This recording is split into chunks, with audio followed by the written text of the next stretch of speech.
Vous écoutez RMC. RMC jusqu'à 10h. Votre auto. François Sorel. Jean-Luc Moreau. Eh bien, nous y sommes, il est 7h08. Un grand bonjour à vous toutes et à vous tous. Très heureux, bien sûr, de vous retrouver. Jusqu'à 10h, c'est votre auto. Vous le savez, votre rendez-vous auto avec Jean-Luc Moreau qui est à mes côtés en pleine forme. Monsieur Moreau, bonjour. Bonjour, monsieur François. Mais bonjour à toutes les auditrices et tous les auditeurs. Qu'est-ce que c'est que cette histoire de révolution française de batterie qui va peut-être révolutionner le marché de la batterie? De révolution française, si vous vous rendez compte simplement maintenant qu'il y a eu une révolution en France.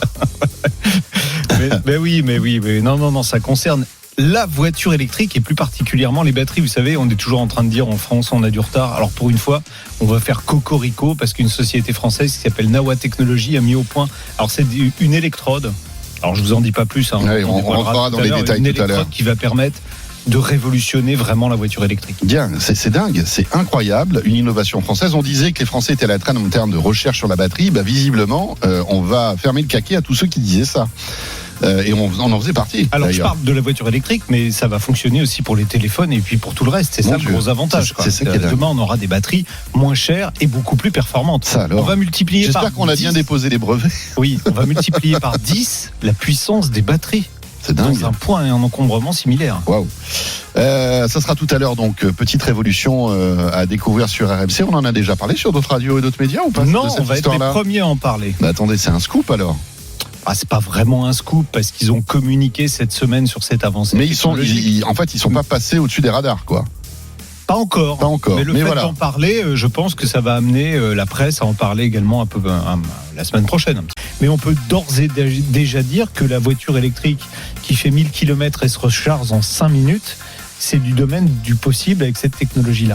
Jean-Luc, 9h32, il est temps de découvrir cette révolution technologique et cette innovation française. Donc, Pascal Boulanger, qui est le fondateur et le président du conseil d'administration de Nawa Technologies, est avec nous au 32-16. Bonjour Pascal Boulanger. Bonjour Pascal. Oui. Bonjour Jean-Luc, bonjour François. Bon, je voulais qu'on trouve un cocorico pour mettre un cocorico. Et voilà. Mais non, mais ça fait du bien parce qu'on est toujours en train de dire la France est en retard, la France est à la ramasse en matière de batterie. C'est vrai qu'on commençait à avoir peur d'être un peu dépassé. Et là, aujourd'hui, vous nous annoncez que vous avez mis au point une technologie qui va révolutionner la batterie. Alors nous, on parle de voitures, bien évidemment, mais ça va être les batteries lithium-ion en général. Expliquez-nous ce que c'est. Oui, merci pour le cocorico. C'est vrai, il faut dire que la France a une excellente école d'électrochimie pour faire des batteries avec d'excellents chercheurs. Donc, c'est aussi un petit peu normal qu'on arrive à avoir des belles startups et je vous remercie de les défendre. Pour revenir à cette innovation, donc, Nawa Technologies, c'est une société qui existe depuis 7 ans, qui a développé un matériau à base de nanocarbone, des matériaux sans rentrer dans le détail qui font appel à des nanotubes de carbone et du graphène, qui sont des matériaux extrêmement prometteurs en termes de performance.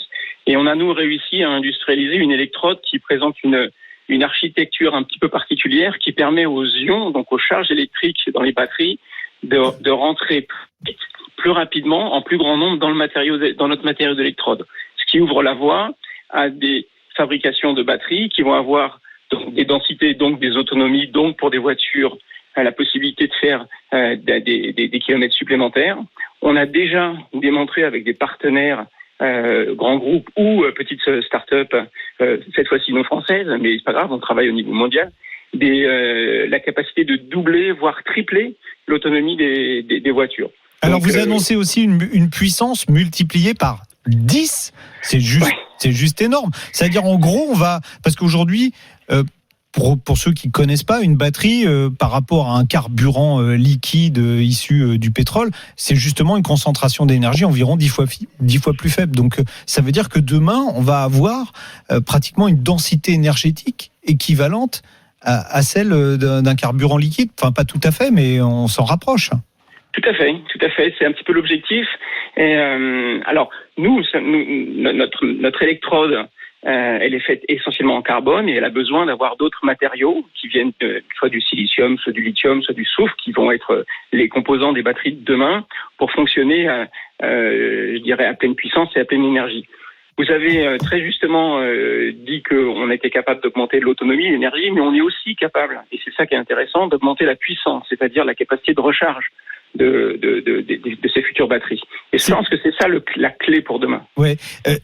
Vous annoncez qu'il sera possible de recharger un véhicule. Alors vous allez nous dire, parce qu'on annonce un temps de recharge, ça dépend aussi de la capacité de la batterie, mais vous nous Absolument. dites faire un plein en 5 minutes à 80%, on pourra recharger jusqu'à quelle puissance avec ce type de batterie? On sait qu'aujourd'hui, les véhicules qu'on la charge la plus rapide, on est à 300 kW et c'est du super chargeur qui n'existe même pas encore sur le bord des routes. Qui nécessite des installations compliquées. Après, on va peut-être parler justement du voltage de ces batteries. Est-ce qu'il sera plus élevé? Mais une batterie, dans l'exemple que vous donnez, 5 minutes, c'est pour une batterie de quelle taille? Si on la mettait dans une voiture aujourd'hui, ça serait quoi? Une Tesla? Une Zoé? C'est quoi?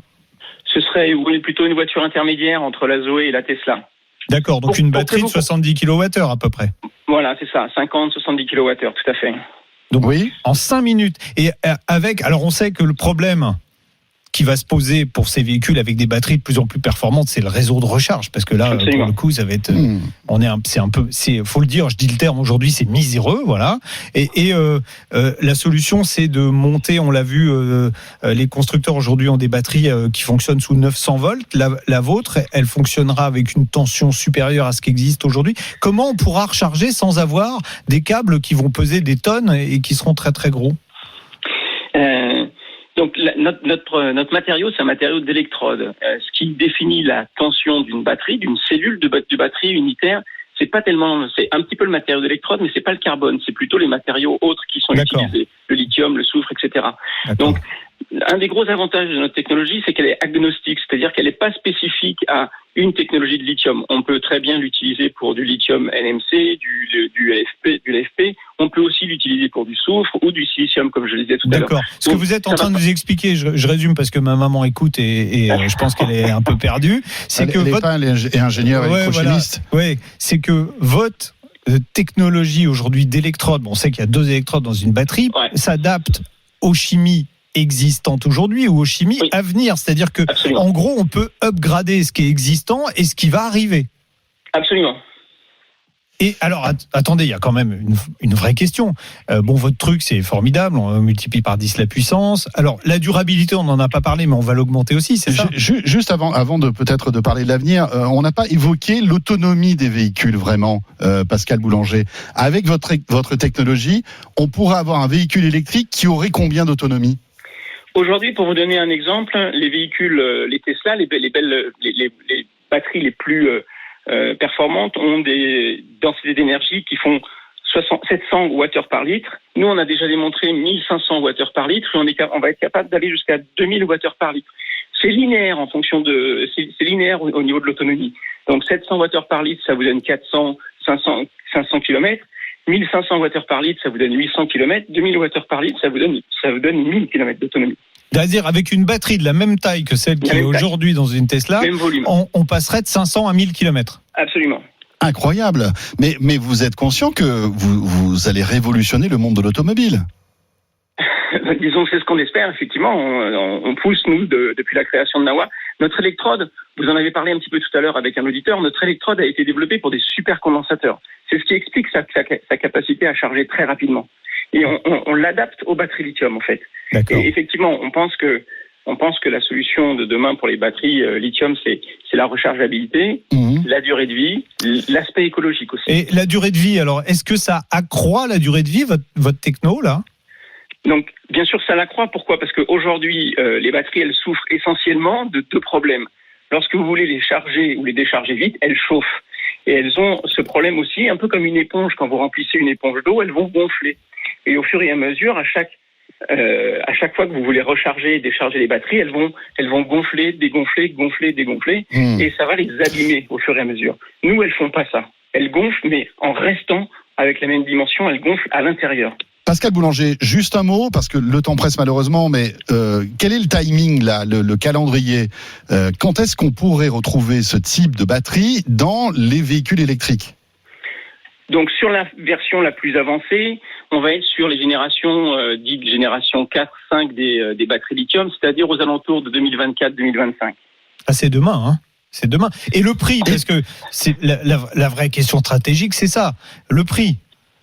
Alors le prix, on espère, nous on a fait des calculs technico-économiques qui montrent qu'en termes de prix sur la fabrication de l'électrode, on ne devrait pas être plus cher que les électrodes actuelles. Comme on va être capable de mettre plus d'énergie à l'intérieur, le ratio prix sur énergie va être plus faible. Donc les batteries intrinsèquement dans le véhicule coûteront moins cher.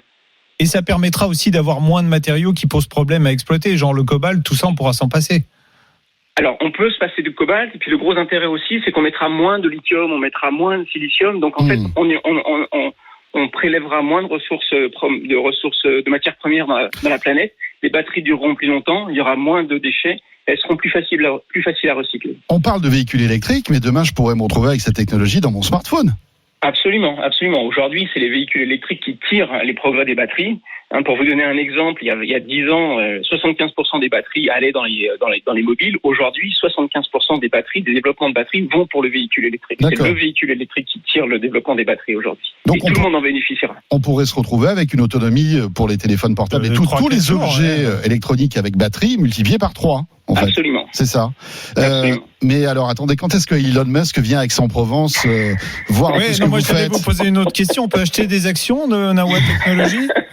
Pas encore. On est encore une jeune entreprise. On n'a que 7 ans d'existence et pour l'instant on se fait financer par des fonds de capital risque qui ont vu dans cette société. Non, mais ce que je veux dire par là, c'est que on est d'accord que vous pouvez intéresser des grands industriels du véhicule électrique, comme par exemple Tesla. On est d'accord. Absolument.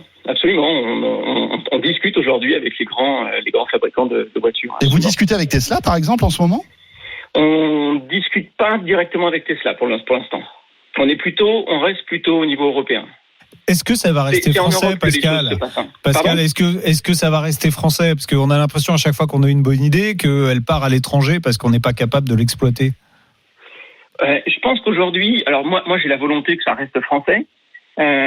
Juste pour vous donner un petit clin d'œil, on a fait venir un CEO de Californie. Plutôt que d'aller s'installer en Californie, on a fait venir quelqu'un à Aix-en-Provence pour diriger la société.